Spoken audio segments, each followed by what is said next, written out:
discovered a canyon road. It was terrifying. On the heels of record-shattering heat, the remnants of Tropical Storm K brought flash flooding that soaked the region, downed trees, swamped neighborhoods, and sidewalk rescues. From floods to fires, there's been little relief. Across the West, more than 90 large wildfires are burning in a region mired in drought. Some 800,000 acres scorched from active fires as crews battle to gain the upper hand. The flames were 300 feet in the air. The trees were exploding. With entire communities under evacuations, in recent days, 4 have been killed trying to escape the flames. And now after this crash, 3 firefighting personnel nearly lost their lives also trying to battle them. Tonight, the West can't catch a break from a sudden... Wow. Tell me that ain't the finger of the devil coming down in great wrath. Just like the finger of the devil come down during 9/11. Those planes come out of the sky, come down. Just like the scripture says. For Satan will come down in the last days. First of all, you're dealing with 3 different elements. You're dealing with an evil demonic being. Secondly, that evil demonic being is going to come down. And third,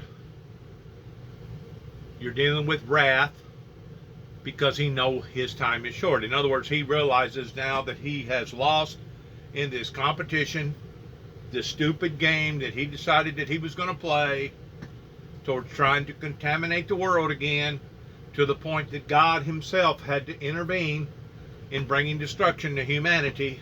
And now, the very thing that Satan was trying to get God to do, now he's doing. And the way that he's doing it is by deceiving mankind and causing all these environmental crises that's going on towards everything in the world. That's the reason why I say it's time that people quit blaming stuff on God. I realize that God is the supreme being. Tonight, the West can't catch a break from it. That God is a supreme being, just like the devil is a supreme being. But you know, every now and then the devil gets a undercut in. Every now and then he gets a pot shot in, because that's how the devil works. The devil is not a fair player, and he hits below the belt. And this is just the extreme pertaining to what society has brought into in existence pertaining to global warming, towards the weather just absolutely going crazy. I've kind of tried to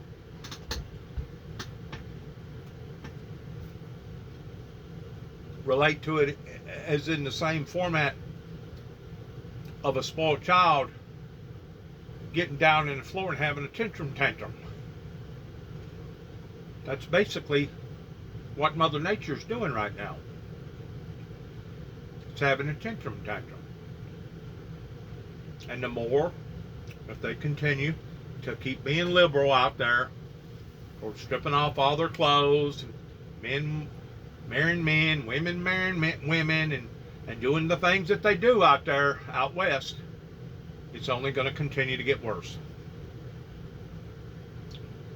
That's why Jesus said that these would be the sorrows, the great sorrows, the humongous sorrows that would fall upon humanity in the last days, because of the wickedness, the sin, and because of the way that Satan has deceived so many people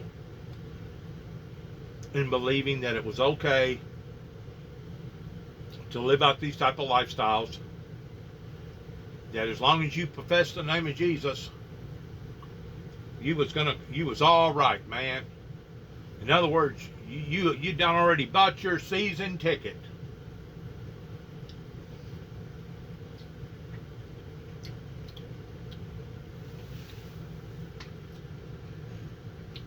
That is not the finger of God. If that was the finger of God, you would know it. That is not the finger of God. Season of extremes. Miguel Almaguer, NBC News. A spectacular rocket failure today for Blue Origin, a company owned by Jeff Bezos. It happened about a minute into the launch. Flames seen shooting out of the... I wonder how many hundreds of millions of dollars that costed him. Uh-huh. Yep. Keep blowing holes in the ozone layer. Keep making things worse.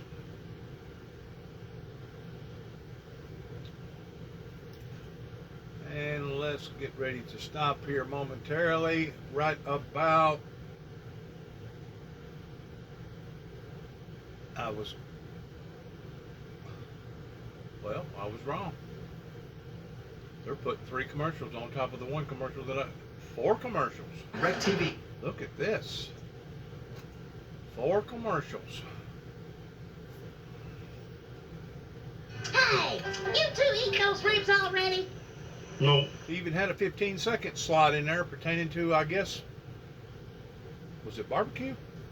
We're back now with our series, Power of the Vote. With less than 2 months until Election Day, in Michigan, voters will decide if abortion rights should be protected by the state constitution. Here's Yamisha Sindor.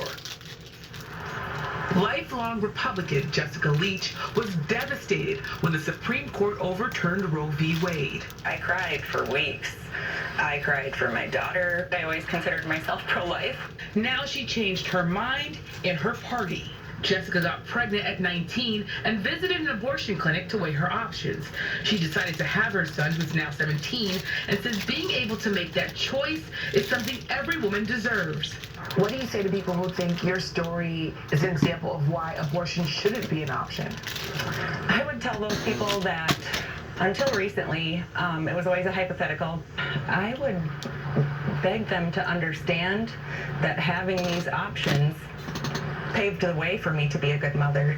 In Michigan, residents will vote on a ballot referendum in November that would enshrine abortion rights into the state constitution. You're a doctor. Incumbent Democratic Governor Gretchen Whitmer is also up for re-election. What is at stake in this election and in the ballot referendum?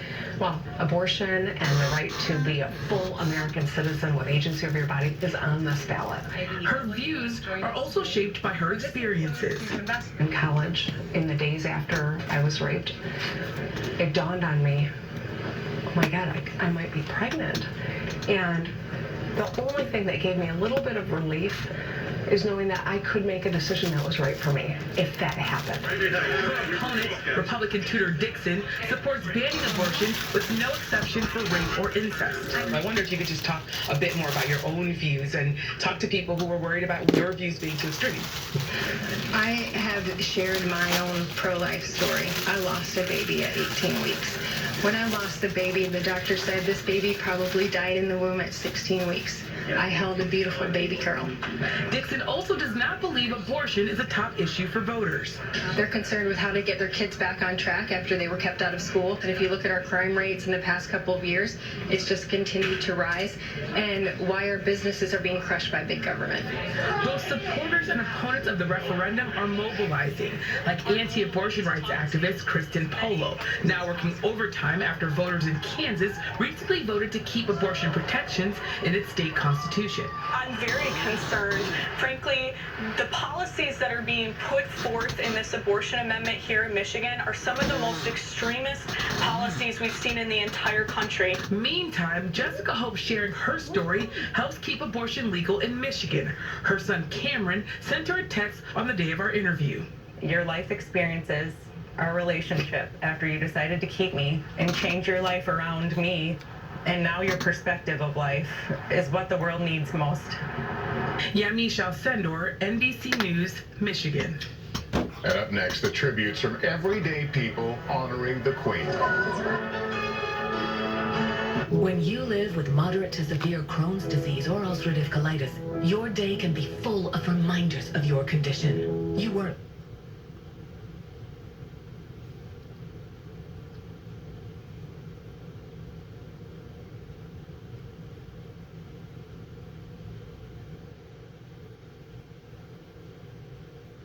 Thanks. The City Block project is a $21 million investment. Mayor Bray says Wayland Ventures is expected to break ground on the project this fall.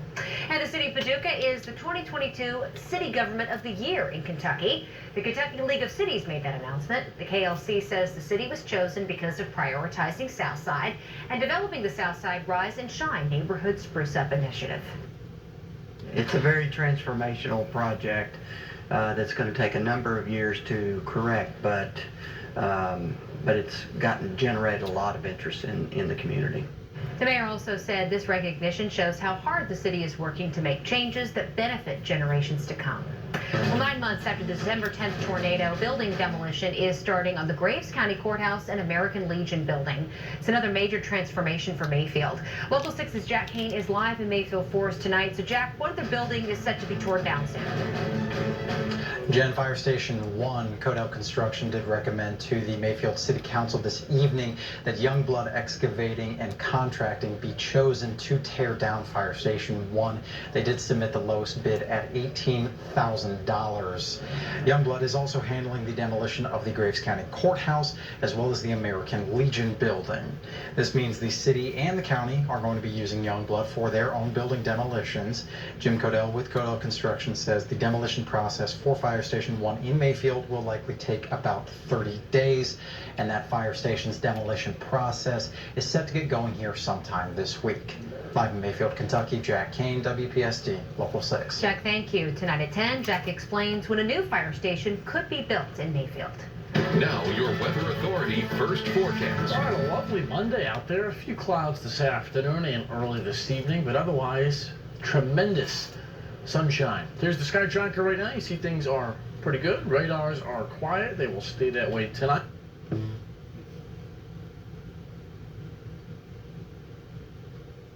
Upper 40s, low 50s, probably mid 50s though if you live in West Tennessee. Totally clear, comfortable, dare I say a little chilly by tomorrow morning.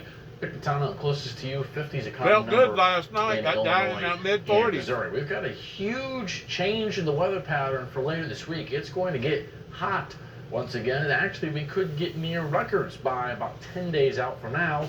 We'll let you know when the 90s can return, and also if there's going to be rain for your weekend plans. It's coming up in just a few minutes. New details, Tiana Sims, one of 6 people charged in the death of a Louisville man in Paducah, entered a guilty plea. She pleaded guilty to facilitating kidnapping and tampering with physical evidence. The Commonwealth Attorney's Office is recommending an 8-year sentence. She'll be sentenced November 10th. A McCracken County grand jury indicted these 2 men on multiple charges of EBT fraud. They are Yazan Alajou and Majed Almana. Almana owns Superway stores in Paducah and Cunningham.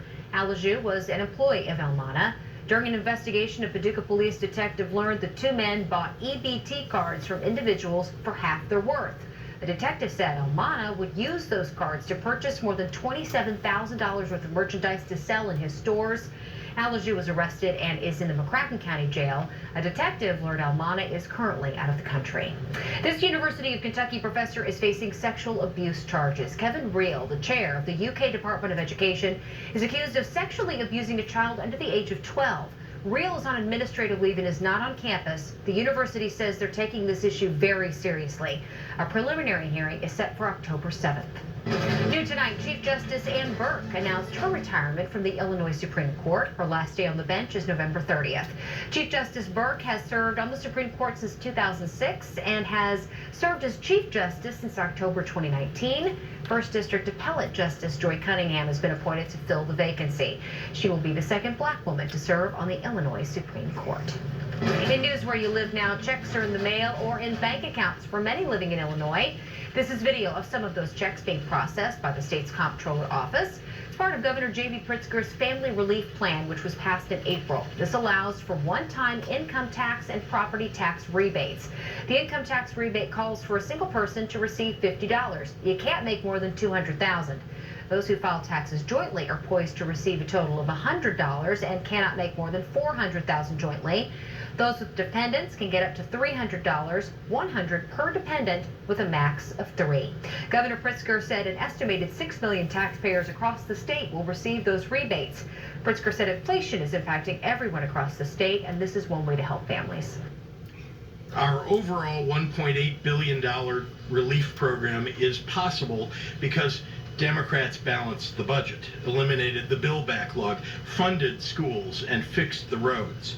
And through responsible financial decision-making, still found ourselves with a one-time surplus. Homeowners can also apply for a property tax credit claimed on their 2021 Illinois 1040 form. You can get up to $300 to be eligible. You must have paid Illinois property taxes in 2021 on your primary residence, and your adjusted gross income must be $500,000 or less if filing jointly. If filing alone, your income must be $250,000 or less.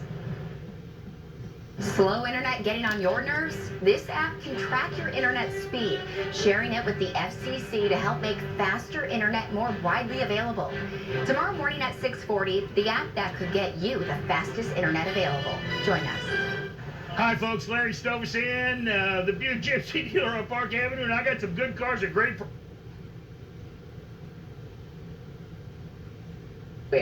And the government, for more than a year, for 18 months, did not have access to the property of the federal government because he took things and hid them. I fail to understand how that is not just an open and obvious crime, putting aside what he did when it came to January 6th.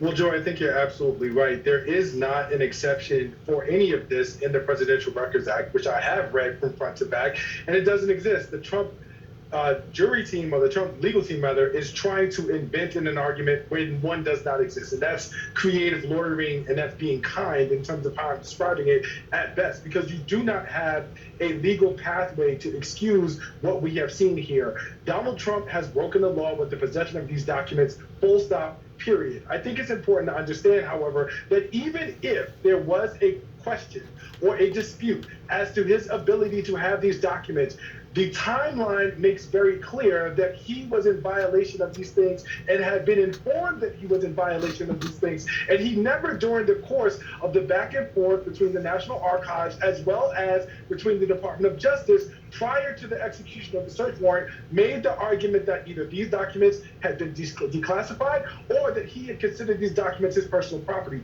So because of that, to now come with that sort of argument in front of the judge is not only disingenuous, but it just flies of not having any sort of logic, reason, or base in law or fact.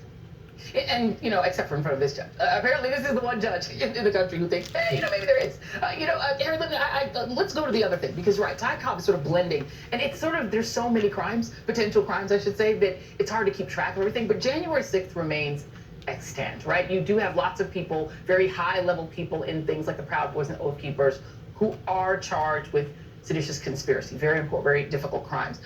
So subpoenaing 40 different Trump allies seems like a pretty significant step for a Justice Department that had been accused by some, and even some annoyed people on the January 6th Commission, of moving really slowly.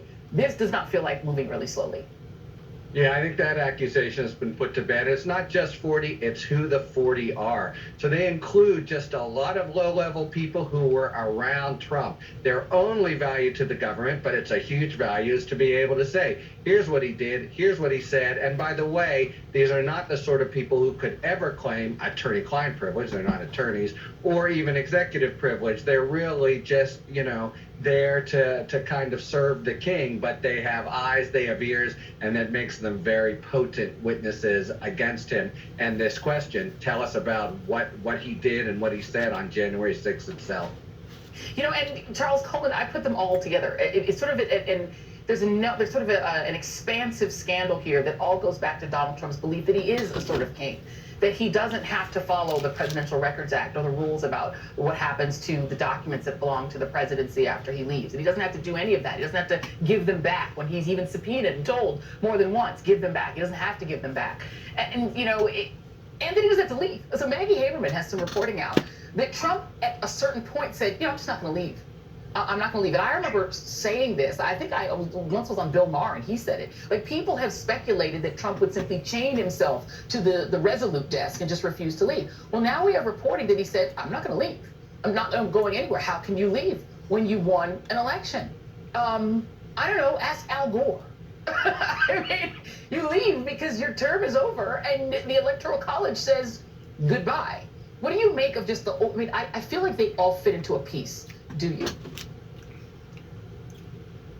Well, Joy, you know, I had this conversation I had this conversation a number of times before the outcome of the 2020 election, because everything that we had seen from Donald Trump up until that point suggested that he had already considered the possibility that he might not necessarily win, and he gave himself, particularly in public conversation, a window of opportunity to basically allow for him to basically not participate in the peaceful transfer of power. And so I told people who I was close to, be prepared for this man to pull something that does not result in him sort of simply leaving office and riding off into the sunset. I think it's important to understand that when you're trying to peddle a particular narrative, consistency is key.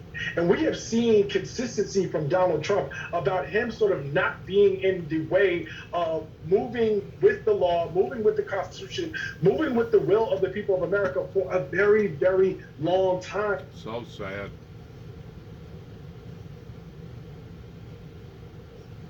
Russia would be more aggressive after this failure in the Kharkov region. I think, unfortunately, that Vladimir Putin will be obliged to take measures because of this situation. He will be obliged to call for mobilization of people, of men, and to make this repressions even stronger. And do you think? And I know when we hear those 18, and people want to read something into that. They want to think this is the beginning of something else. They want to hear Russian state TV using the word war and think that's the beginning of something bigger. But what I hear you saying, Katerina, is that Putin may become much more repressive for now, with the mobilization, with more. Yeah, well, we can see on Russian state TV two different narratives. First is coming straight from Kremlin, I suppose, because this is what happens actually. They are saying that Russian army and Russian government have been very soft with the Ukrainians, that they have pity for Ukrainian civilians, that they were not using their force fully. So right now is the time when they have to become more aggressive, whatever that means. This is frightening, actually. Another narrative, which is absolutely astonishing, you could not see anything like that during recent years on Russian state television. There are people who are criticizing Vladimir Putin and his decisions in Russian army. There are people who are asking questions, and there are also people who are watching propaganda channels. I can see them in the comments of Russian propaganda faces. Actually, people are calling for actions and calling for answers. Because why is this all happening? And the main thing, I think, Aaron, because this war is not victorious for Ukraine so far. They're just small steps, important, but small